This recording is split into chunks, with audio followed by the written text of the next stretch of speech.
Hello बच्चों, आप देख रहे हैं यूपी ऑनलाइन कोचिंग और यूपी ऑनलाइन कोचिंग के इस चैनल पे मैं आपको पढ़ाने जा रही हूँ कक्षा 7 का मैथ। कक्षा 7 का मैथ पढ़ाने से पहले मैं आप लोगों को कुछ चीज़ें बता दूँ कि यहाँ यूपी ऑनलाइन कोचिंग के इस चैनल पे आपको कक्षा 12 तक की सारी कक्षाओं के सभी विषय के पूरे पाठ्यक्रम को पढ़ाया जाएगा। और ये भी आप समझ लीजिए कि यहाँ पे आपका पूरा सिलेबस कवर किया जाएगा। बिल्कुल भी इसमें आपको टेंशन लेने वाली बात नहीं है।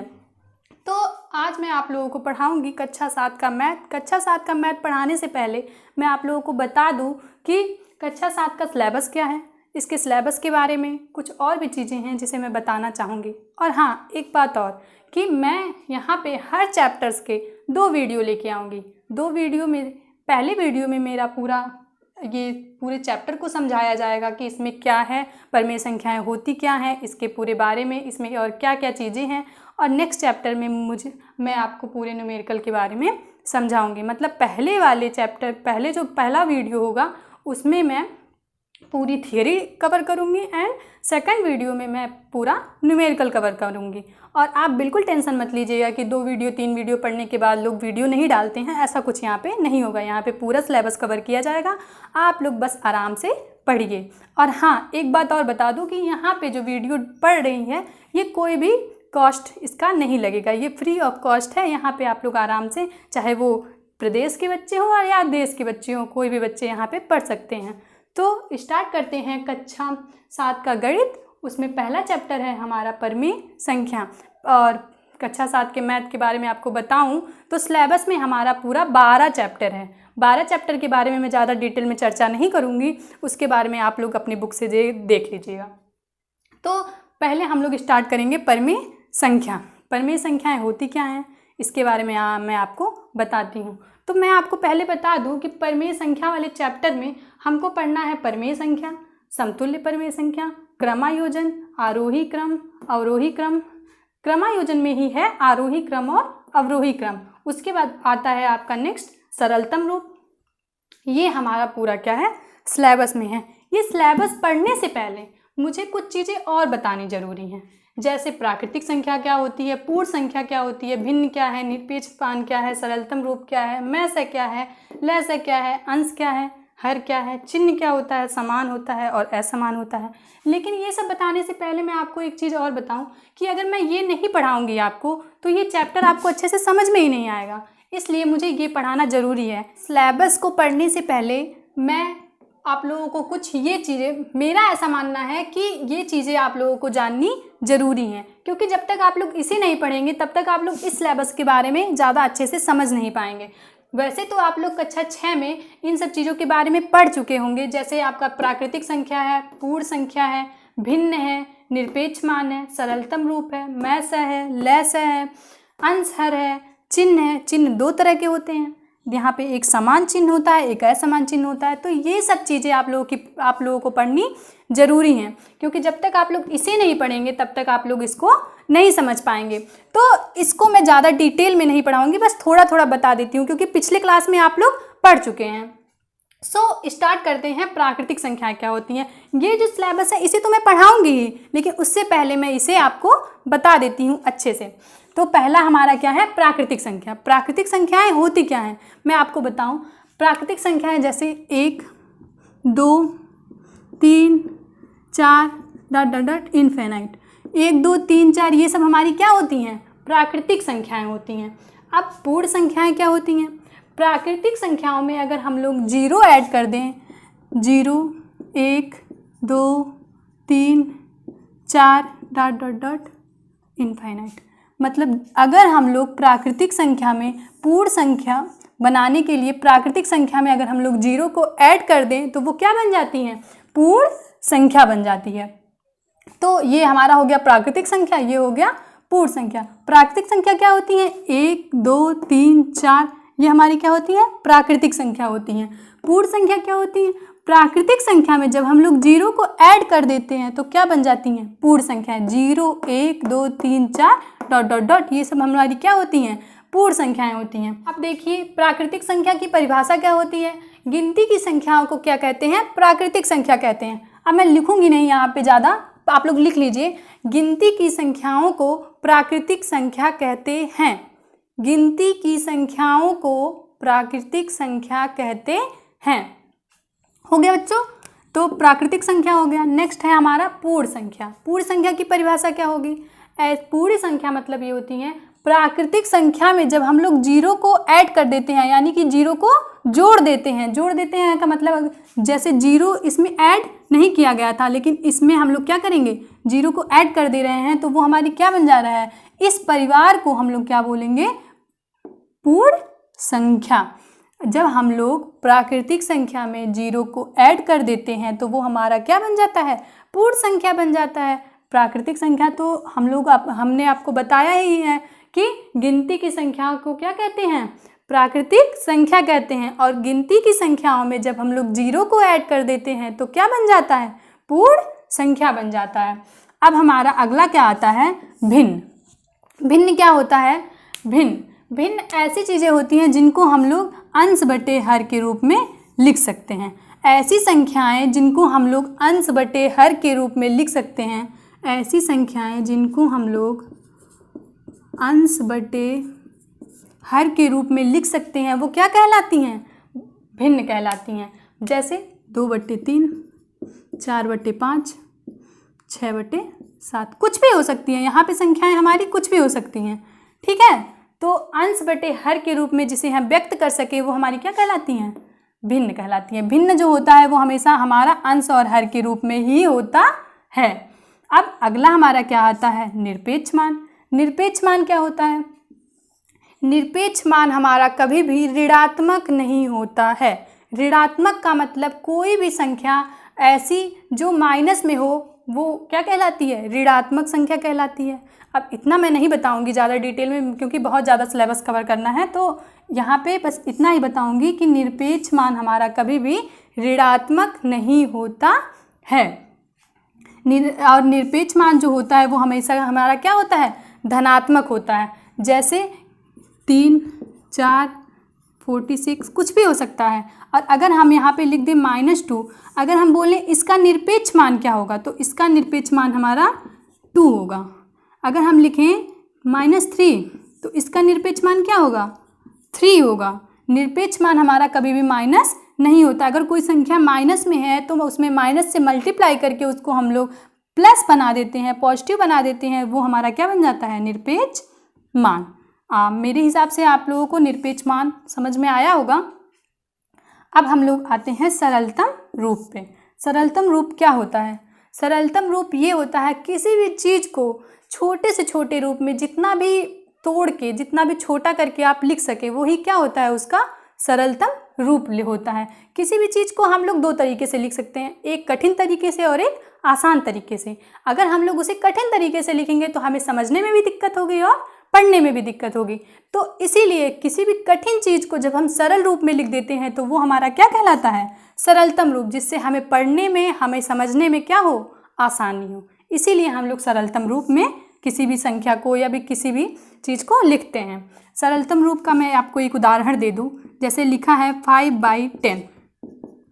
5/10, इसमें 5 क्या है, अंश है, और 10 क्या है, हर है। 5/10 को हम लोग क्या लिख सकते हैं, 1/2।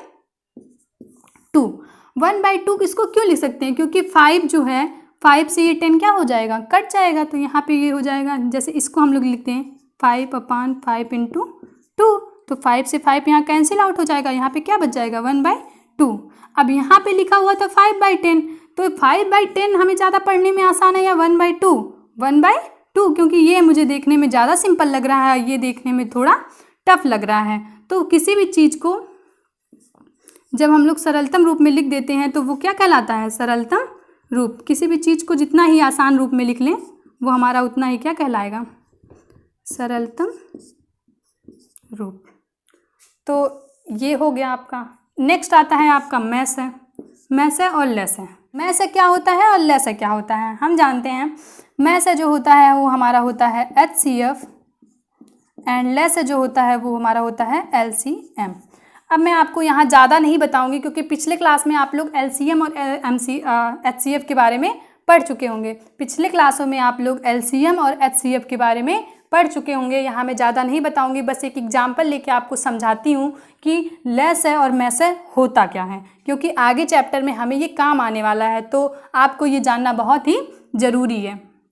देखिए मैं एक एग्जाम्पल लेती हूँ। यहाँ पे लिखा है 15 और यहाँ पे लिखा है 10, 2 है। मैं कह रही हूँ इन संख्याओं का क्या निकालिए, एलसीएम निकालिए और एचसीएफ निकालिए।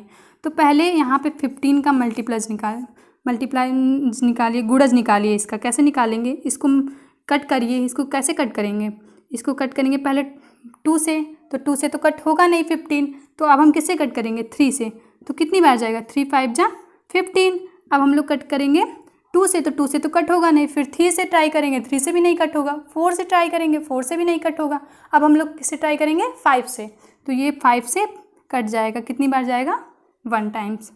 अब यहाँ पे ये जो है 10, इसका भी निकाल लें। इसका निकालेंगे तो क्या होगा, इसको पहले किससे कट करेंगे, 2 से, तो 2 से ट्राई करते हैं। 2 5 जा 10, कट हो गया। अब इसको 5 को कट करेंगे, 2 से कट होगा नहीं होगा, 3 से कट होगा नहीं होगा, 4 से कट होगा नहीं होगा। अब किससे कट करेंगे, 5 से, तो 5 से कट करेंगे तो कितने टाइम जाएगा, 1 टाइम्स, एंड ये क्या हो गया, कट हो गया।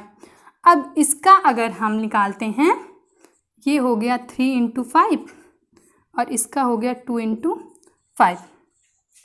अब अगर हम इसका एलसीएम निकालते हैं तो इसका एलसीएम क्या होगा, यहाँ पे 3 है और यहाँ पे क्या है, 2 है, तो इसमें 3 है नहीं है, तो यहाँ पे क्या लिख लेंगे, 3 × यहाँ पे क्या है, 2 लिख लेंगे। मैच किया नहीं, 5 इसमें भी है और 5 इसमें भी है, तो यहाँ पे क्या हो जाएगा, 5 को एक ही टाइम लिखेंगे क्योंकि 5 किस में है, दोनों में है। तो यहाँ पे क्या हो जाएगा, 3 2 जा 6 एंड 6 5 जा 30। ये 30 क्या हो गया इसका, LCM, मतलब ल स। अब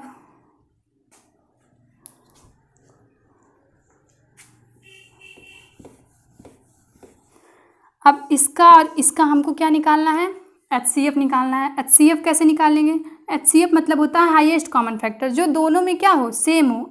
इसमें देखो क्या मैच, 3 इसमें है नहीं है, 5 इसमें है हाँ है, 2 इसमें तो है लेकिन 2 क्या इसमें है नहीं है, तो यहाँ पे सिर्फ क्या मैच किया है हमारा, सिर्फ 5 इसमें भी है और 5 इसमें भी है, तो सिर्फ हमारा क्या मैच किया है, 5। तो ये जो 5 हमारा होगा, इसमें जो संख्याएं मैच करती हैं सिर्फ उन्हीं को लिखा जाता है। तो ये हमारा क्या हो गया, HCF, मतलब म स। तो म स और ल स के बारे में डिटेल्ड आप लोग पिछले क्लास में देख लीजिएगा, चैनल के प्लेलिस्ट में जाके, वहाँ क्लास 6 के वीडियोज पड़े हुए हैं, वहाँ जाके आप चेक कर लीजिए, वहाँ जाके आप लोग पढ़ लीजिएगा। मैं यहाँ ज़्यादा नहीं बताऊँगी, इतना आप लोग समझ लीजिए। नेक्स्ट आपका क्या आता है, अंश और हर। अब हम लोग आते हैं अंश और हर पे। अंश क्या होता है और हर क्या होता है। जब हम किसी भी संख्या को बटे के रूप में लिखते हैं तो जो ऊपर लिखा रहता है उसे हम लोग क्या बोलते हैं, अंश, और जो नीचे लिखा रहता है उसे हम लोग क्या बोलते हैं, हर। अब जैसे आपको कहाँ बताऊँ, एक मिनट,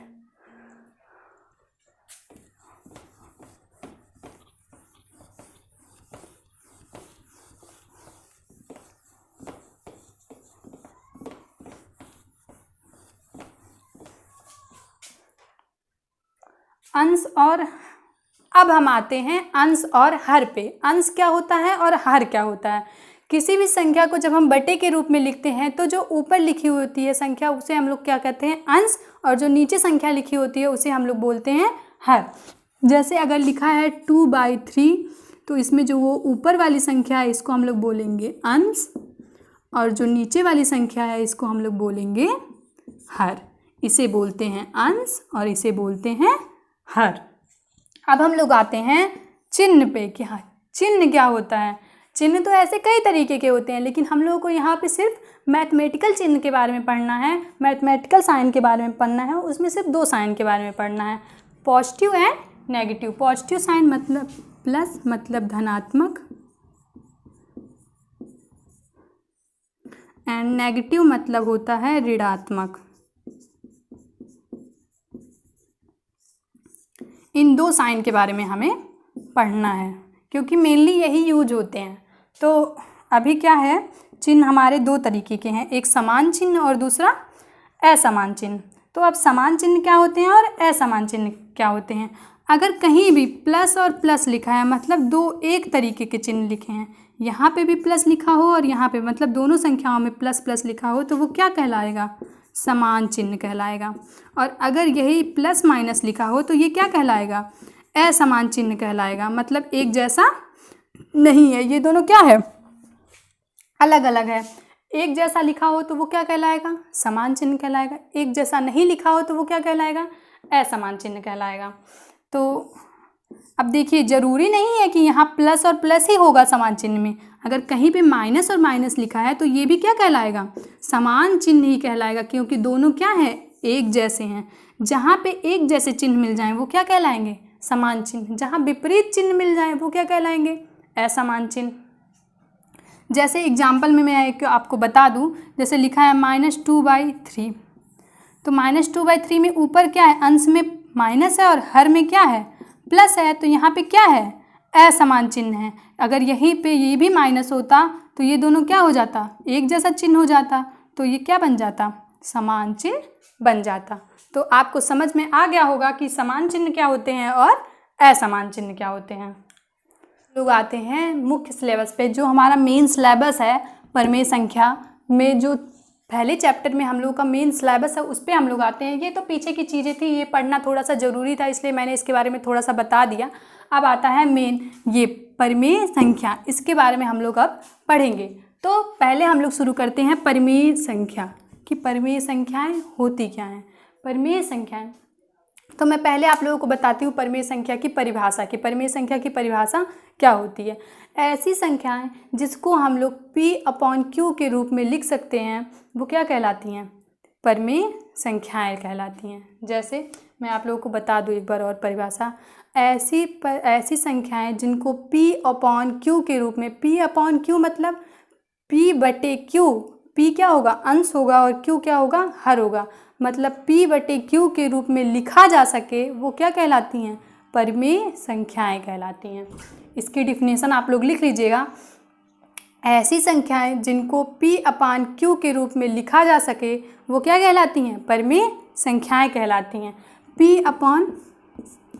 Q के रूप में लिखा जा सके। लेकिन यहाँ पे एक चीज़ और ध्यान देने वाली बात है कि यहाँ पे जो Q होना चाहिए, Q कभी भी हमारा 0 नहीं होना चाहिए। Q is not equals to 0, मतलब Q हमारा कभी भी 0 नहीं होना चाहिए।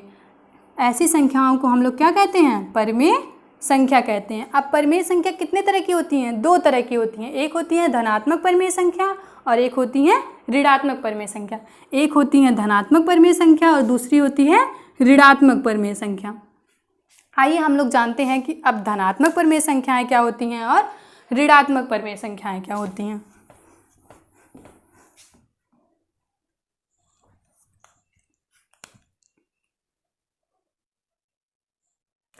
धनात्मक परिमेय संख्याएं ऐसी परिमेय संख्या, धनात्मक परिमेय संख्या की मैं आप लोगों को परिभाषा बता दूं।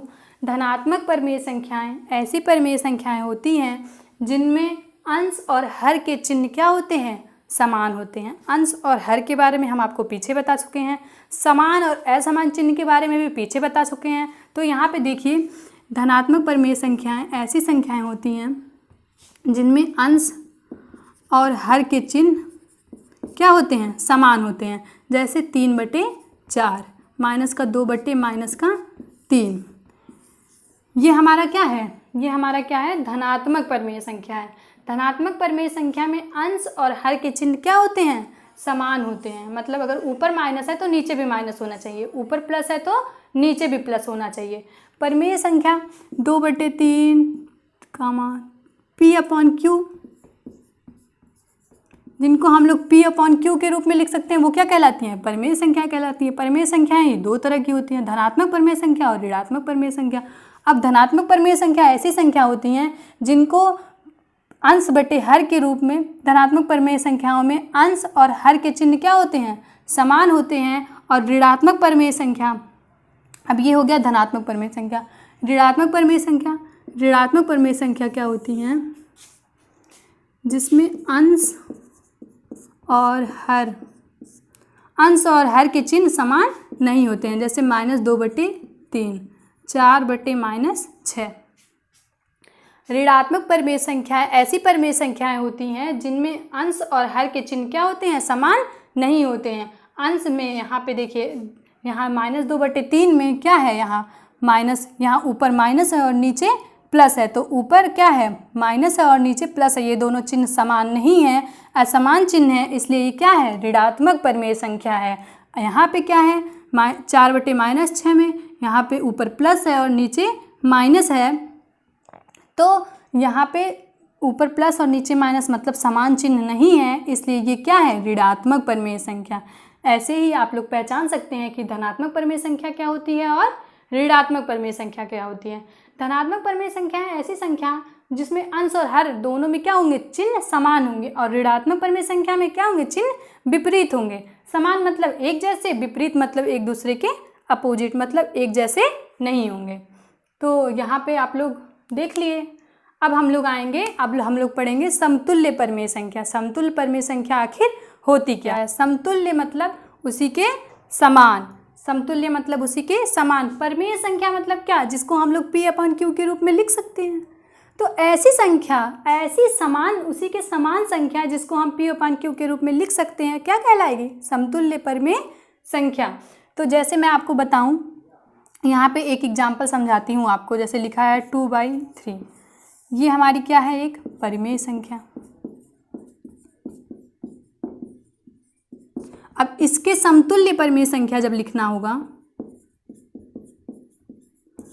अब जब इसके समतुल्य परिमेय संख्या हम लोग लिखेंगे, तो अगर 2/3 है, इसके अंश में हम लोग 1 का गुणा कर दें और हर में भी 1 का गुणा करें। समतुल्य परिमेय संख्या निकालने के लिए हम लोग अंश और हर में समान संख्या से गुणा करते हैं। अगर हम लोग अंश और हर में किसी भी संख्या से किसी समान संख्या से ऊपर भी और नीचे भी गुणा करें, तो उससे उस संख्या पे कोई भी फर्क नहीं पड़ता है, हमारी वही संख्या प्राप्त होती है। लेकिन उसके मान कुछ बदल जाते हैं, तो वो हमारा क्या कहलाता है, समतुल्य परिमेय संख्या।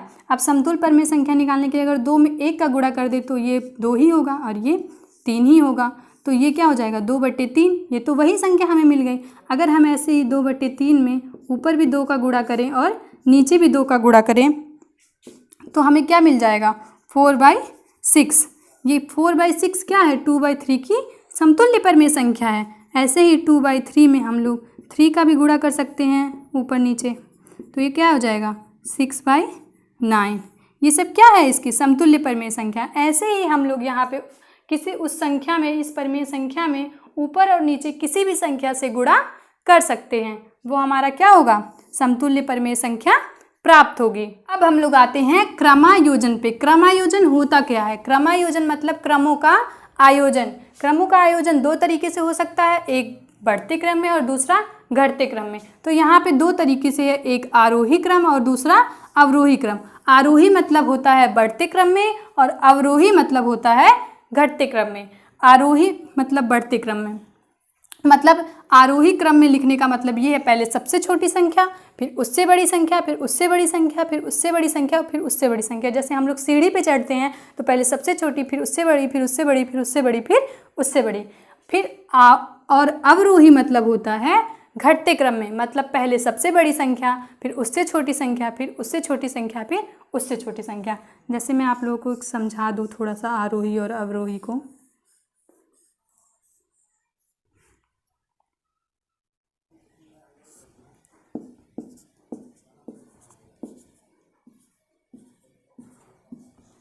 यहाँ पे देखिए 1 2 3 4 5, यहाँ पे क्या हो रहा है, क्रमों का, संख्याओं का क्रम क्या हो रहा है, बढ़ रहा है, तो इसे हम लोग क्या बोलेंगे, आरोही क्रम बोलेंगे। और यहाँ पे संख्याओं का क्रम घट रहा है, तो इसे हम लोग क्या बोलेंगे, अवरोही बोलेंगे। इसे हम लोग बोलते हैं आरोही क्रम और इसे हम लोग बोलते हैं अवरोही क्रम।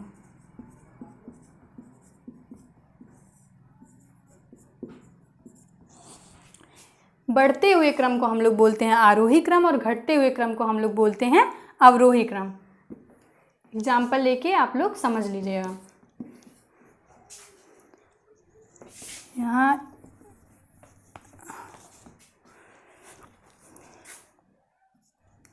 जैसे 4 3 2 1। इसको अगर हम लोग आरोही क्रम में लिखेंगे तो क्या होगा? आरोही क्रम में होगा 1 2,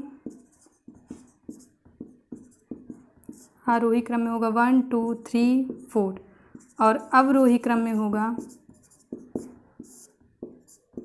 4 3 2 1। ये इसका आरोही क्रम हो गया और ये इसका अवरोही क्रम हो। उम्मीद करती हूँ आपको आरोही क्रम और अवरोही क्रम समझ में आ गया होगा। और अब मैं आप लोगों को कुछ पॉइंट्स बताने जा रही हूँ जिसे आप लोग नोट कर लीजिए। शून्य जो होता है वो परिमेय संख्या होता है। शून्य एक परिमेय संख्या है। शून्य, लेकिन शून्य जो है वो न तो धनात्मक परिमेय संख्या है और न तो ऋणात्मक परिमेय संख्या है। शून्य को हम लोग न तो धनात्मक श्रेणी में रख सकते हैं न ही ऋणात्मक श्रेणी में रख सकते हैं। शून्य जो होता है वो एक परिमेय संख्या होता है, लेकिन वो न तो धनात्मक परिमेय संख्या होता है और न ही ऋणात्मक परिमेय संख्या होता है। नेक्स्ट पॉइंट लिखिए, सेकंड पॉइंट, सारे भिन्न जो होते हैं वो परिमेय संख्याएं होते हैं, लेकिन सारी परिमेय संख्याएं भिन्न नहीं होती हैं। लिखिए, सारे भिन्न परिमेय संख्याएं होते हैं, लेकिन सारी परिमेय संख्याएं भिन्न नहीं होती हैं। उम्मीद करती हूँ आपको ये सब चीज़ें समझ में आई होंगी, और ये सब चीज़ें भी आप लोग भिन्न वाले चैप्टर में जाके 6 में पढ़ लेंगे। अगर नहीं समझ में आएगा तो आप लोग कमेंट करके बताइएगा, मैं आप लोगों को अगले वीडियो में बता दूँगी। Thanks for watching. और अगर आपको वीडियो पसंद आया हो तो उसे लाइक करिएगा, शेयर करिएगा और